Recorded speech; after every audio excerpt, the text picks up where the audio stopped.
سلطان محمد اپنی فوج کو لے کر ملیشیا کے دروازے پر پہنچا تو سلطان اور اس کی فوج منظر دیکھ کر دنگ رہ گئے۔ شہریوں کی لاشوں پر مشتمل ایک جنگل جسے دیکھ کر فوج بھی گھبرا گئی۔ سلطان محمد نے اسی جنگل میں قیام کیا۔ ڈریکولا کی فوج اوپر پہاڑوں میں چھپی تھی۔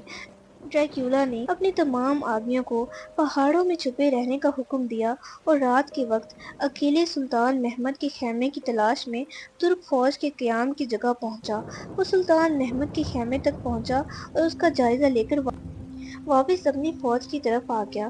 اس نے اپنی فوج کو شمال اور جنوب کی جانب سے رات کے وقت ترک فوج پر حملہ کرنے کا حکم دیا۔ اس کا ارادہ تھا کہ وہ محاذ شروع ہوتے ہی چپکے سے سلطان محمد کے خیمے میں جا کے اسے قتل کر دے گا، لیکن محاذ شروع ہوتے ہی ڈریکولا چپکے سے جب خیمے میں داخل ہوا تو خیمے میں سلطان موجود نہیں تھا اور اسے علم ہوا کہ وہ اندھیرے میں غلط خیمے میں داخل ہو گیا ہے۔ اس رات محاذ کے دوران ڈریکولا کی فوج نے 20,000 ترک فوجیوں کو قتل کیا اور ڈریکولا کی طرف سے 5,000 آدمی قتل ہوئے۔ ڈریکولا کی نفری اب بہت کم رہ گئی تھی۔ ڈریکولا جنگ کے میدان سے بھاگ کھڑا ہوا اور اپنی فوج کو بھی واپس موڑ لیا۔ سلطان محمد نے ملیشیا پر قبضہ کر لیا اور ڈریکولا کے بھائی رادو کو اپنی سربراہی میں ملیشیا کی حکومت دے دی۔ ڈریکولا کی بیوی نے ترکوں کی قید کو قبول کرنے سے بہتر موت کو ترجیح دی اور قلعے کی مینار سے چھلانگ لگا کر خودکشی کر لی۔ ڈریکولا نے میتھیوس کورنس کے پاس پناہ لینے کے لیے خط لکھا، لیکن میتھیوس کورنس اب تک ڈریکولا کے خلاف ہو چکا تھا۔ اس کا ارادہ رومن امپائر کا حکمران بننے کا تھا اور وہ یہ بات سمجھ چکا تھا کہ ترکوں کی بڑھتی ہوئی طاقت کی وجہ سے اسے یہ مقام حاصل نہیں ہوگا جب تک وہ سلطنت عثمانیہ کے ساتھ تعاون نہ کر لے، اور اس وقت سلطان محمد کا مقصد ڈریکولا کو پکڑنا تھا۔ میتھیوس کورنس نے ڈریکولا کو پناہ دینے کے لیے اپنے پاس بلا لیا اور خفیہ طور پر سلطان محمد کو ڈریکولا کے آنے کی اطلاع کر دی۔ سلطان محمد کو جب یہ اطلاع موصول ہوئی تو اس نے ڈریکولا کو اسی کی چال سازیوں کا مزہ چکھانے کا منصوبہ بنایا اور اپنے ایک جاسوس کو ڈریکولا کا سر کاٹ کر اس کے پاس لانے کا حکم دیا۔ اور ایسا ہی ہوا۔ ڈریکولا اپنے کمرے میں موجود تھا جب سلطان کے جاسوس اس کے کمرے میں داخل ہوئے اور اس کا سر قلم کر دیا گیا اور اس کے سر کو قسطنطنیہ میں سلطان محمد کے پاس پیش کیا گیا۔ بہرحال دوستوں، ملیشیا جو کہ آج ٹرانسلوینیا کے نام سے مشہور ہے، وہاں ولیڈ دا امپیلر یعنی ڈریکولا ایک کافی مشہور ہستی ہے۔ وہاں کے لوگوں کا کہنا ہے کہ ولیڈ دا تھرڈ نے اپنی موت سے پہلے شیطان سے معاہدہ لکھا تھا، جس میں اس نے لکھا تھا کہ وہ کبھی نہیں مرے گا اور وہ تب تک زندہ رہے گا جب تک وہ اپنے تمام دشمنوں اور اس کے خلاف سازش کرنے والوں کو ان کے انجام تک نہیں پہنچا لیتا۔ حق دریافت ہونے کے بعد جب ڈریکولا کی قبر کو کھولا گیا تو اس کی لاش وہاں موجود نہیں تھی۔ بہرحال دوستوں، یہ تھا ریئل لائف ڈریکولا کی کہانی۔ دوستوں، جو ڈریکولا کی کہانیاں آپ نے دیکھی ہیں وہ اس سے مختلف اس لیے ہیں کیونکہ بریم سٹوکر نام کے ایک آدمی نے ڈریکولا نام کا ایک ناول لکھا تھا، جس میں ڈریکولا کو ایک خون پینے والا درندہ بتایا گیا تھا، جہاں سے ان کہانیوں کی شروعات ہوئی جو آج کل ٹی وی پہ دکھائی جاتی ہیں۔ اصل میں ڈریکولا ایک پاگل حکمران تھا جس سے کوئی دماغی مرض تھا، جو لوگوں کو اذیت پہنچا کر خوش ہوتا تھا۔ باقی یہ کہانیاں میں نے ہسٹری کی کتابوں میں موجود واقعات پہ ریسرچ کر کے بنائی ہیں، لیکن مجھے ایسا لگتا ہے کہ تمام ہسٹری کی کتابیں زیادہ تر انگریزوں کی لکھی گئی ہیں اور وہ کبھی بھی مسلمانوں کو اپنی ہسٹری کی بکس میں اچھا پورٹری نہیں کرتے۔ کچھ کتابوں میں لکھا ہے کہ ڈریکولا کو سلطان محمد دوم کے ساتھ محاذ کے دوران مار دیا گیا تھا۔ کچھ کا کہنا ہے کہ ڈریکولا کی اپنی ہی فوج نے اس کے ظلم اور ستم سے تنگ آ کر اس کے خلاف سازش کی تھی، جس کی وجہ سے وہ مارا گیا، لیکن حقیقت میں ڈریکولا کی قبر خالی تھی۔